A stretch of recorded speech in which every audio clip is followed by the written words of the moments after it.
Hi friends, welcome to my channel. I am Sunique and today I've got an unboxing of the Soul Tarot by Lindsay Mack. Now back in 2020, 2020, we all remember 2020, I actually did Lindsay Mack's course and it was very insightful actually. It's a different way of looking at the tarot and it was called Tarot for the Wild Soul.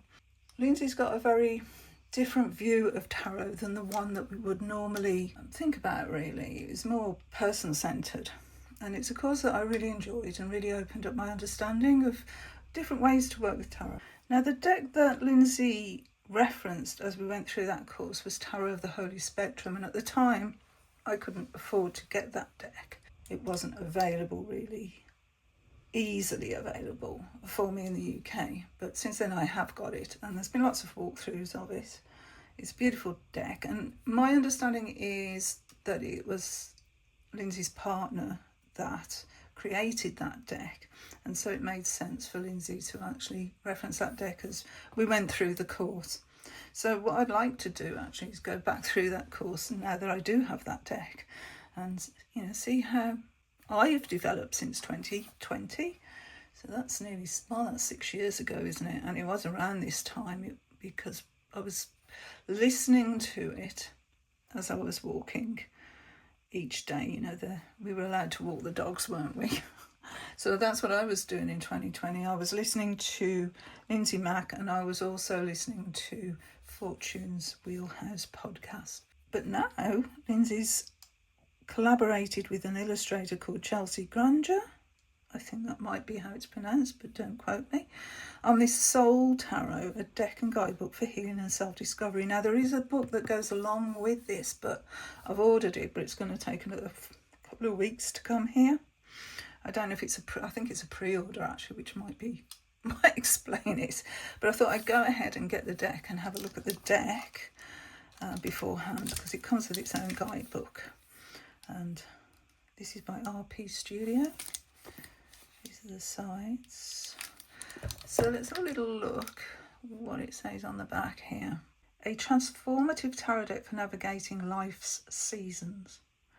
Soul Tarot is a compassionate, non-predictive, and this is where it's important because Lindsay's work does not deal with predictive tarot. So if that's something you're looking for, this is not the creator for you. But this is a trauma-informed approach to working with the tarot. So each card offers an opportunity for self-inquiry and present moment reflection rather than a prediction of the future. This is really important to know with this deck and this creator. So it's designed for clarity, healing and growth. It invites you to rediscover the tarot and reconnect with yourself. So if that's something that you'd like to investigate, then I do highly recommend Lindsay. Alright, so we've got two little bits of plastic here holding this box together, and I do believe, and I'm rather disappointed actually, that it is a box within a box, which I think is pretty wasteful, but that was the decision that was made. Okay, so it's a thumb cutout, two-part box, that's the inside. Please forgive me, I'm still trying to cover up my damaged nail, but it is a lot better. I'm now that much healed. So yeah, it's getting there. Hopefully not too distant future I'll be able to use my hands properly, but it is painful when you catch it. Anyway, yes, box within a box. Do you think that's wasteful? This is the guidebook. So it's soft cover. Let's put that there. I like that, pomegranate. Let's have a little look at this guidebook here.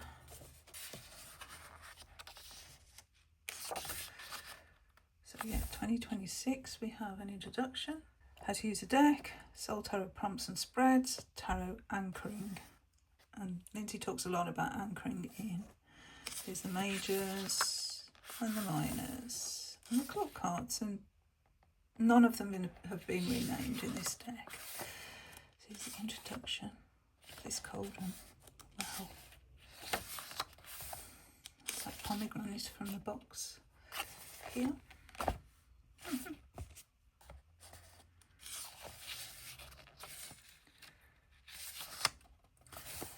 What is soul tarot? So it's explaining it. And why. Look, the first was, soul tarot is formed from two main root systems. The first was my inability to find tarot resources that aligned with my lived experience. When I began teaching myself how to read the cards at the age of 12, I was baffled and activated by the amount of heteronormative, fear-based, predictive language used in the books I picked up and pored over at that tender age. I knew there had to be a different way even at that time, and I truly believe that I started to develop soul tarot from that moment. The second of these roots was my own lived experience as an abuse and trauma survivor and someone who lives with chronic illness and pain. Now, I can totally relate to that because I am an abuse and trauma survivor, and I do daily, and have since I was a child, live with pain and a chronic illness. This is why this creator appeals to me, because, you know, unless you've been through those experiences yourself, it's difficult to relate, I think. There's no good or bad cards. True magic can be kindled when we are willing to bring out tarot decks closer to the present moment. Cleansing the deck, a drop-in, reading for other people, reading for yourself. These are the prompts and spreads. That's quite a few. Tarot anchoring. Engaging with tarot anchoring, and then we're into the major arcana. A little spiel about major arcana system. Oh, they're doing it in lines. Okay. And that's how Lindsay teaches as well, the lines of cards. And then here we go. So we really don't get an awful lot of information about each card, which is a little bit disappointing given how experienced Lindsay is with the cards. I am, however, hoping that when the big book comes out, there'll be more on that. I presume there will. So Lindsay does give us the ruling planets for each of the major cards here. And then we're into the minors. Ruled by fire, the wands. So we've got an overview in each part, actually, of the cards themselves laid side by side, which I like. So it'll go on the same. Thought cards, what they're about. Pages ruled by earth. And then them side by side. Then the knights ruled by air. In this system, I'm quite used to knights being ruled by fire, but then maybe this is more of a Thoth-based system, I'm not quite sure. So there's a difference there. So the queen should be water. Yes, ruled by water. And then we'll have the kings ruled by fire. It's quite apparent actually there. So it is a different system than the one I work with. I do normally work with the knights being fire and the kings being air. So I'll get used to that. Okay, let's have a look at the cards then. They're pretty. This is the side of the box that the cards come in. So we've got the symbols here for the suits. Look like raspberries. I'm not sure. The light's going a little bit, I'm afraid. After all that beautiful weather and that heat wave and that sunshine last week, and now it just keeps raining. I'm like, oh, bring back the sunshine. I know it was really hot and people were struggling, weren't they, really, with the heat. But at least it was bright. Not this dull weather we've got now. And I mean, it's astrological summer. So why in astrological summer do we get winter weather? Anyway, enough griping. Let's look at the cards. So here we have a seed for the fall. This always reminds me of school when, you know, we used to, what class was it? I'm trying to think what class it was, but there was a class where we had these little seeds, and we used to watch them each day. We used to go back and watch each day to see how they'd grown, because they were in a glass receptacle so you could actually see them. That's what that reminded me of school about that. Was I a fool at school? Yes, I was a fool at school because I didn't want to be there, and so I learnt very little in grammar school. I learnt a lot before I went to grammar school because I loved the lessons, but once I went to grammar school, that all changed for various reasons.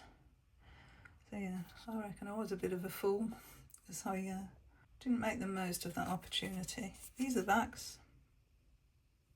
The Magicians. Oh, okay, so we're going through a cycle here by the looks of it. So now this little seed is sprouting into the world. We've got the High Priestess in a cave. Oh, I like this. It's all the phases of the moon, so great for the High Priestess. I think we're going to enjoy this deck. And it's, do you know, this so far, this reminds me of the Bright Future Tarot.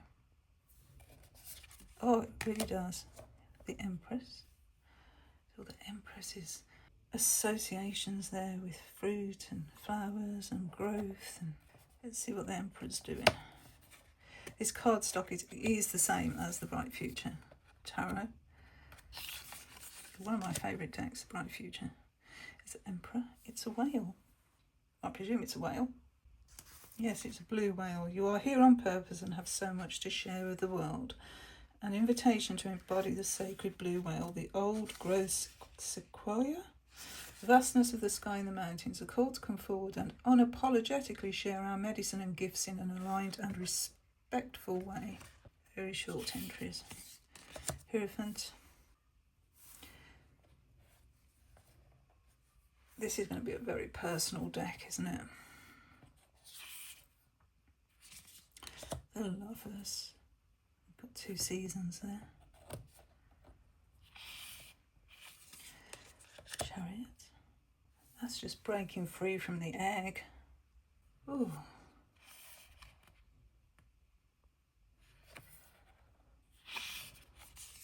Strength. Facing up to the predator. Gosh, the prey facing up to the predator. Wow.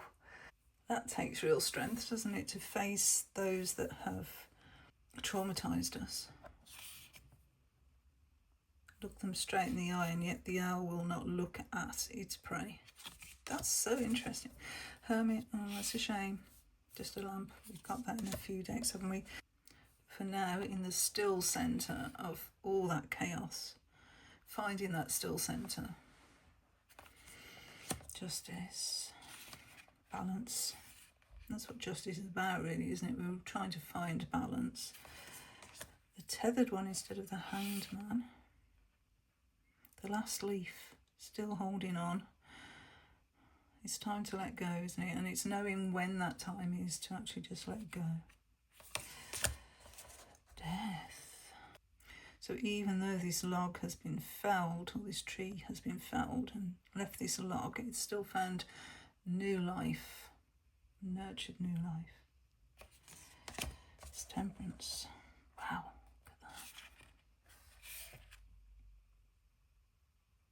that. The calmness of the lake there, and then the chaos of the sky. Fire and water in balance. The Devil. Break that chain. Fly free. These are so easy to read. There's the Tower. Forest fire.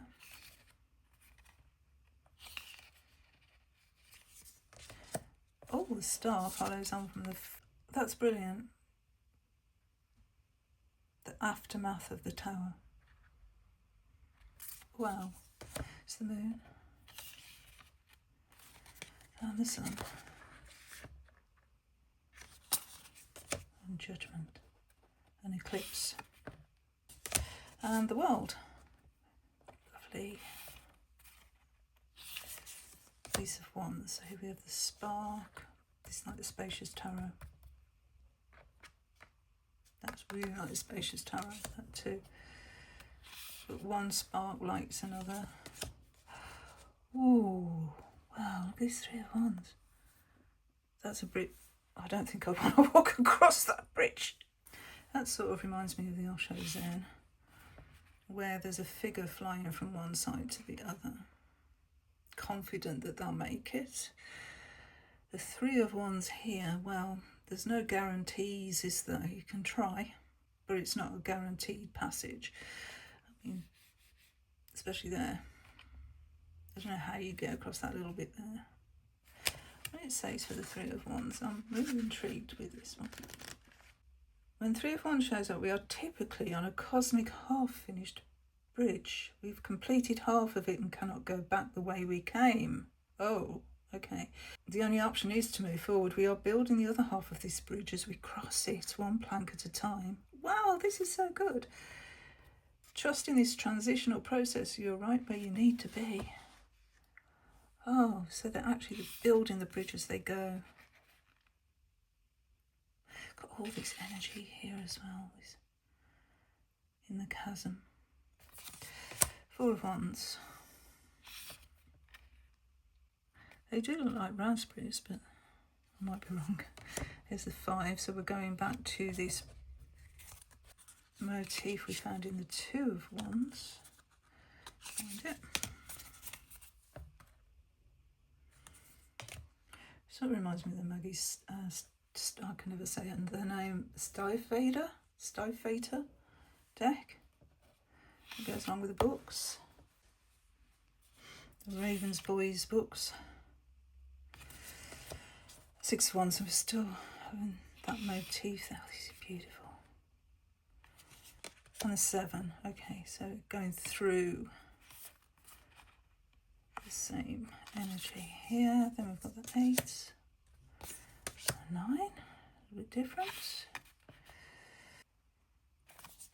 and the 10. Again, I'm reminded of the Bright Future Tarot here. There was stepping stones in that one, and I think it was a Pentacle card. But here we've got this fast flowing river, and these sticks have no choice other than to flow with it. Anyway, it's a page. Yes, no, pause, tend. Very different. There's the Knight. Peacock. Queen. And we saw this image, didn't we, in the introduction. And Lindsay calls it the Witch of the Wands. And then the King is a volcano, because Lindsay's assigned it to fire. So there'll be fire of fire, water of fire, water and fire. Clever, huh? Ace of Cups. We have a beautiful cup with this drop coming down from this leaf. There's the Two, 3.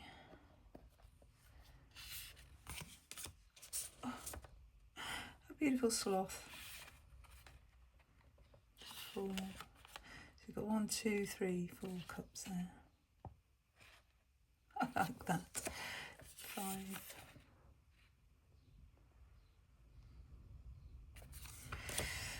Again, another dark cavern. 6. I couldn't quite see, so I just zoomed into there and their candles. There's a 7, our choices. 8, 9. Oh, well. And the 10. Have little rainbows in there. Page. Frog. Little frog. Knight is a lighthouse. And the Queen is a seal. And then the King. Oh, we have a wishing well. So King of Cups would be water of fire. And water of fire making a rainbow. This is a clever deck. Ace of Swords. There's a 2. The swords are there. 3.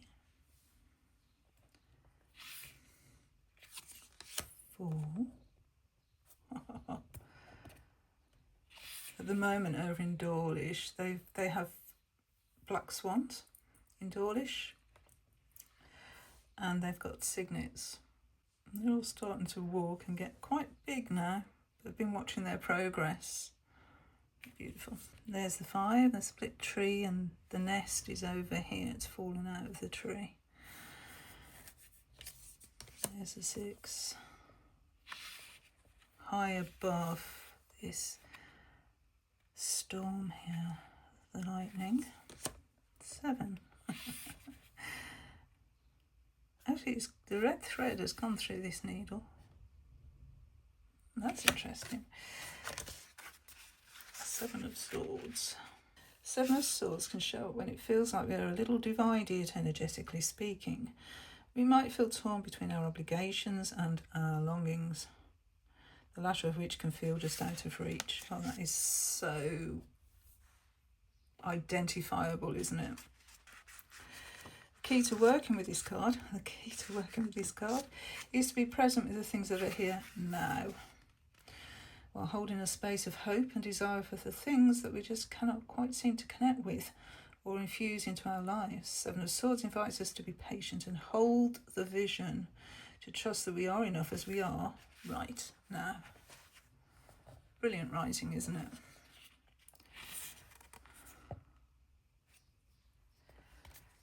Eight of Swords. A 9. We've still got this, you know, all these sort of eyes that we're not quite sure what we're seeing here. Who's watching us? There's the 10. Fly, damn you, fly. Get out the nest. It's time.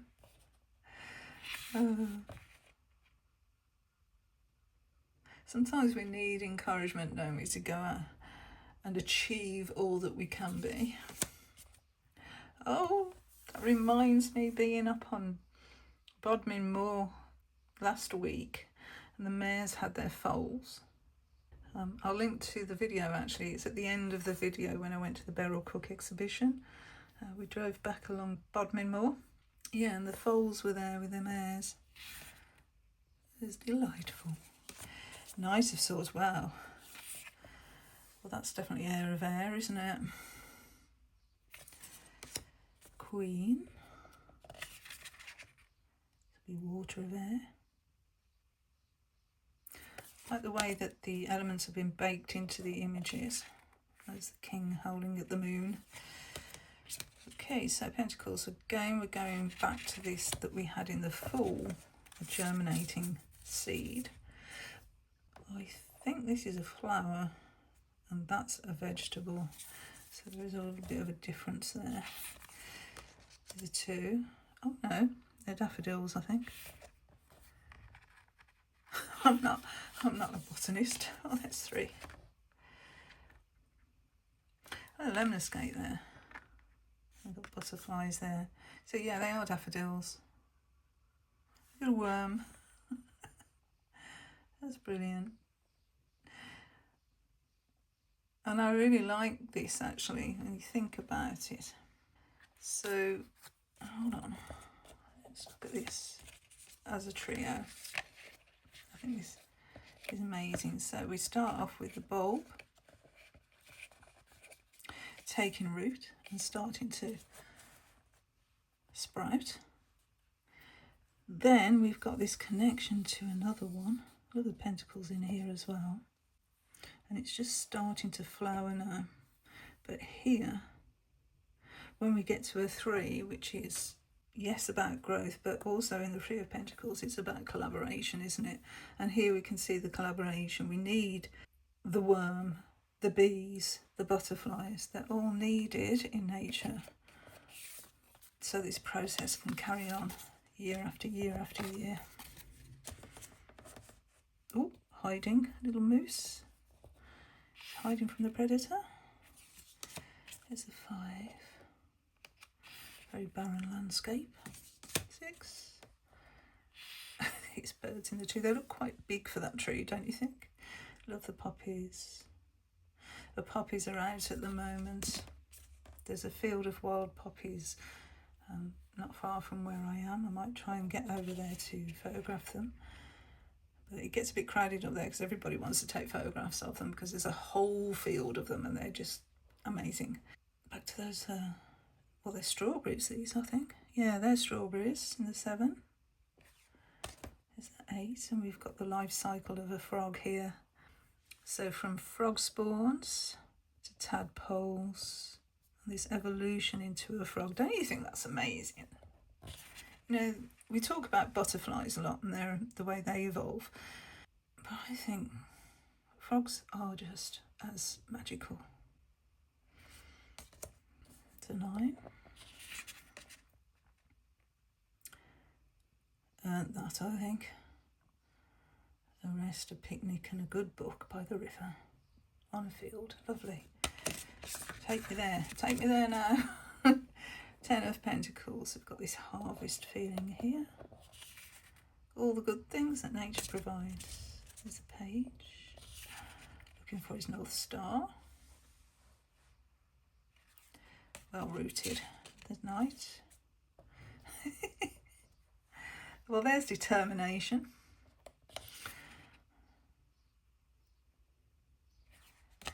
Queen.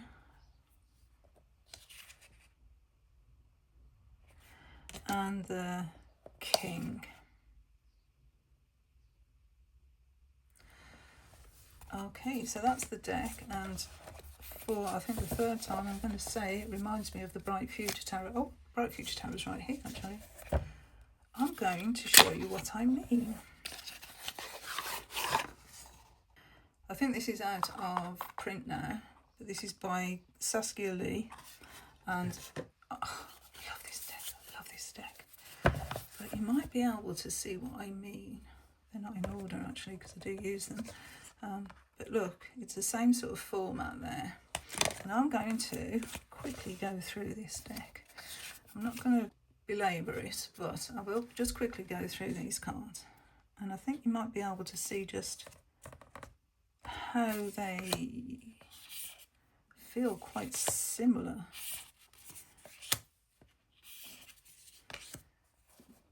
To this Soul Tarot. Go really quickly. This is an older deck, so I didn't know if you'll have been acquainted with it.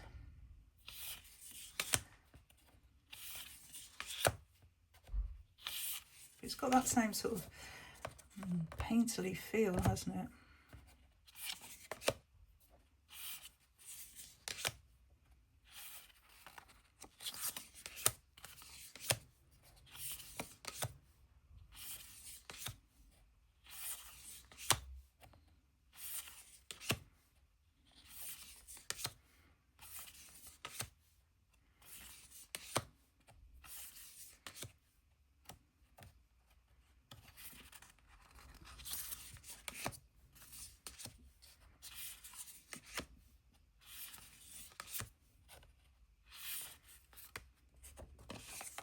Yeah, quite similar.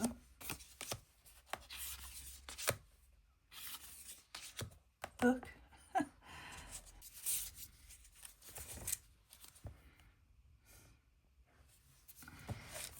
There was a few of the cards that actually reminded me of the Bright Future. Obviously not all of them.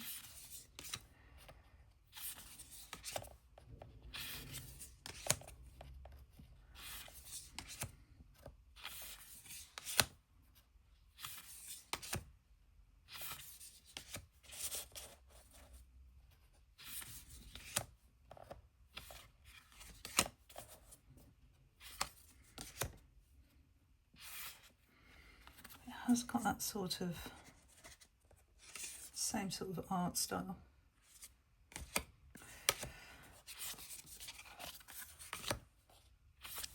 This one, as you can see, does have keywords on it as well.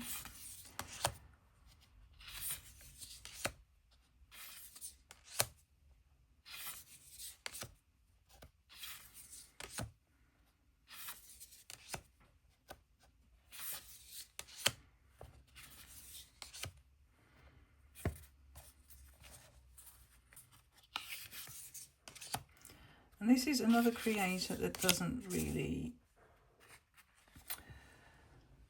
align with most tarot books. There is a big tarot book that goes with this, and it's so interesting. It's such another sort of diverse take on tarot from a psychic perspective, which I found intriguing. Lovers' decisions. Deciding whether to get out of bed or not.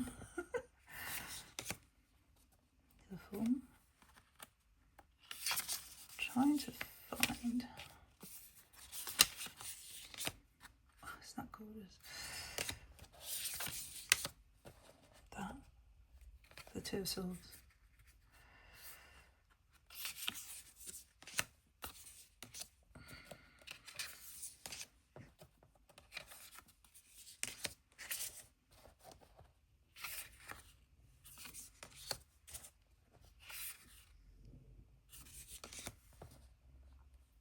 This Nine of Swords, you know, normally we see the Nightmare card, don't we? But this is inner torture, but it's also addiction.